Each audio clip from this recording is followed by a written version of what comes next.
Bienvenue à tous dans cette session d'information de la mi-journée. Madame, monsieur, bonjour. Sécurité pour commencer. Renforcement des M23 en hommes et en armes dans le territoire de Rutshuru au nord Kivu. C'est le président du Parlement des jeunes de la chefferie de Bwito qui dénonce cette situation en tenant pour preuve les affrontements de la semaine dernière entre les rebelles du M23 et les forces loyalistes. Regardez.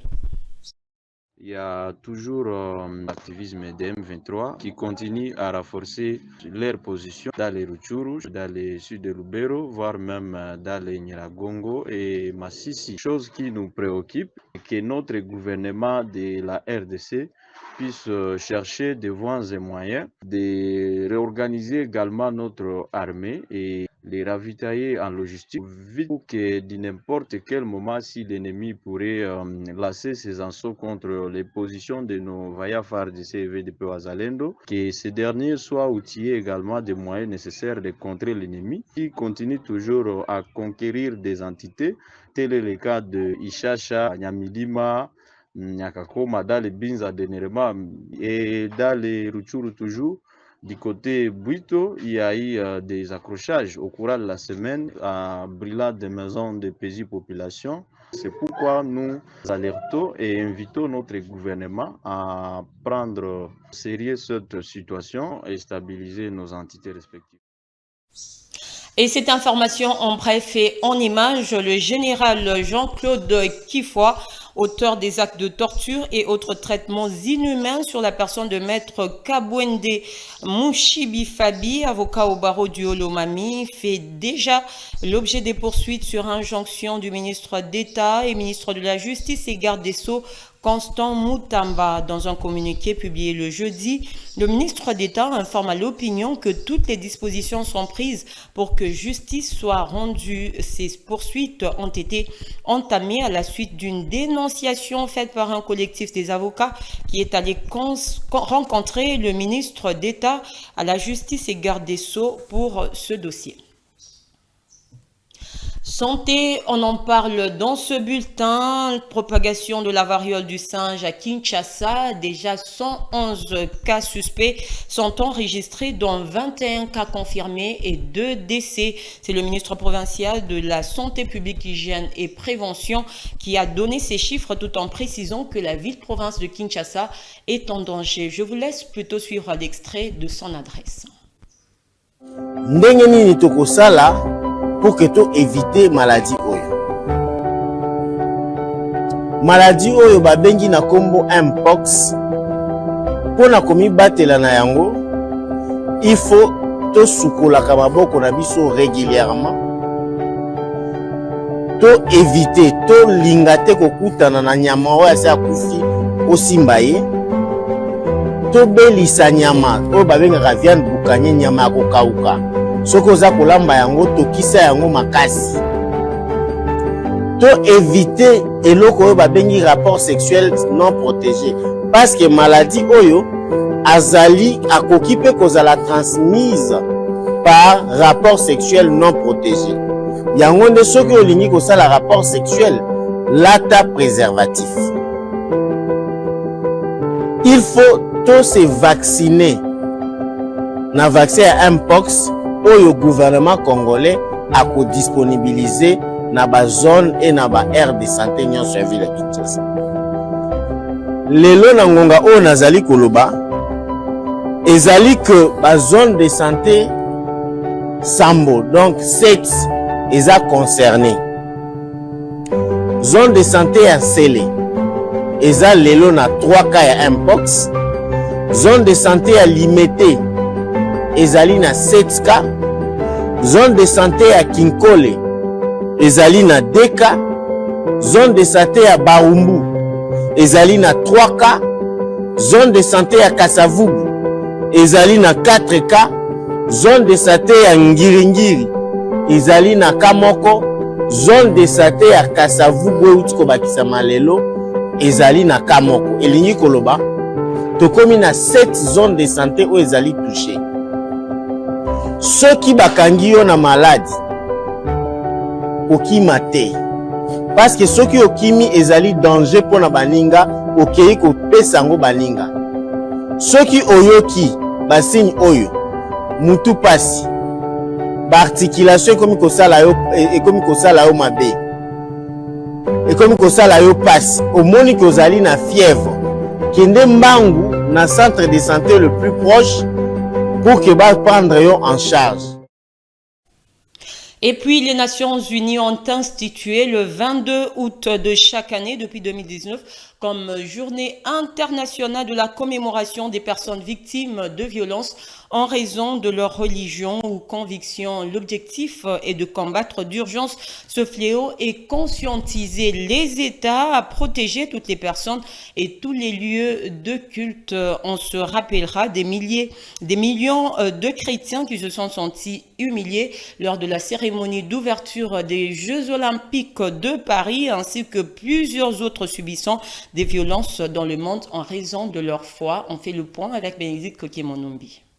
Le gouvernement a choisi, non seulement accepté, mais choisi, c'est un choix délibéré, de se moquer des chrétiens, de se moquer de la culture chrétienne même du pays de France, de se moquer de leurs racines, de leur culture, et de se moquer de l'ensemble des chrétiens dans le monde, ces centaines de millions de chrétiens qui ont été insultés, qui ont été méprisés. C'est une outrance, quelqu'un a dit une infamie. C'est très clairement de la christianophobie qui a été choisie, qui a été diffusée.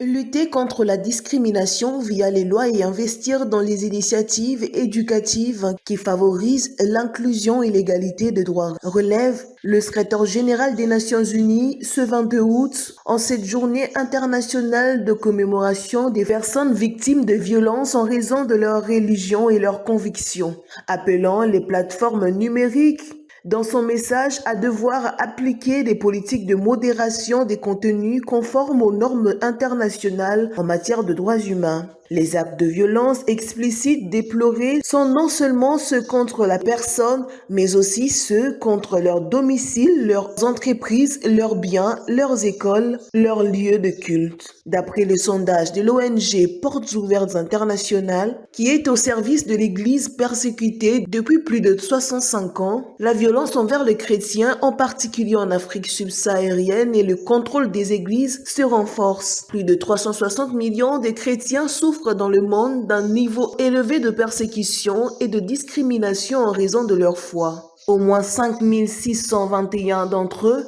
ont été tués entre octobre 2021 et septembre 2022. Plusieurs chrétiens, les églises et maisons ont été découvertes et de nombreux chrétiens détenus en prisonniers politiques dans le monde qui meurent de faim, de torture, des violences sexuelles en Corée du Nord, rapporte l'ONG Portes Ouvertes. Récemment, les Jeux Olympiques de Paris aura été un théâtre de sabotage, de stigmatisation des chrétiens qui se sont sentis insultés dans leur foi dans le monde entier à travers des scènes ciblant et méprisant la foi chrétienne. Et le sport pour terminer, lancement de la 10e édition du championnat de taekwondo Kinshasa Ouest. Toutes les catégories ont compétit le jeudi dans l'enceinte de l'école Baolo à Bandalungwa. Cette édition connaît la participation de 11 clubs qui évolueront dans 22 catégories. Chata Tenta et Onésime Foulouassa étaient sur place.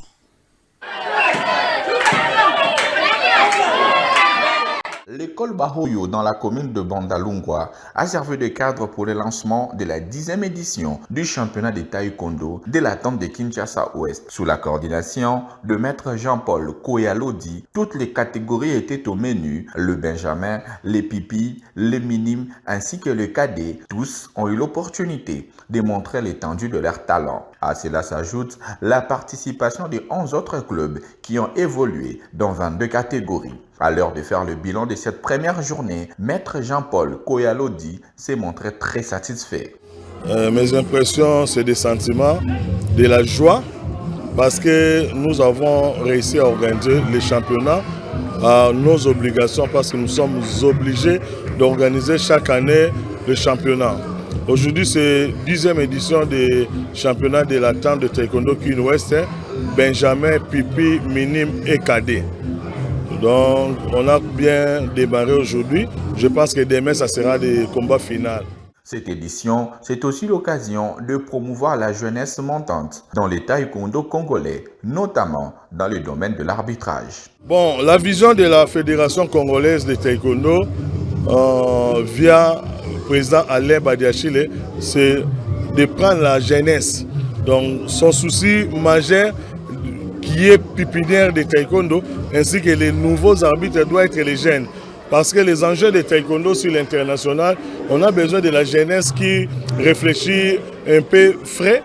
Donc, à notre niveau ici, on devrait avoir aussi les arbitres pour les POUM. On a maintenant les jeunes arbitres et ils ont vraiment un mental fort pour capter toutes ces choses-là. Le président de l'attente des taekwondo Kinshasa Ouest a profité de cette occasion pour tirer la sonnette d'alarme sur la situation actuelle du taekwondo congolais, dont la Ligue reste démissionnaire jusqu'à ce jour. J'ai toujours dit, la Ligue est démissionnaire il y a cela plus de 4 ans, il n'y a pas la Ligue de taekwondo.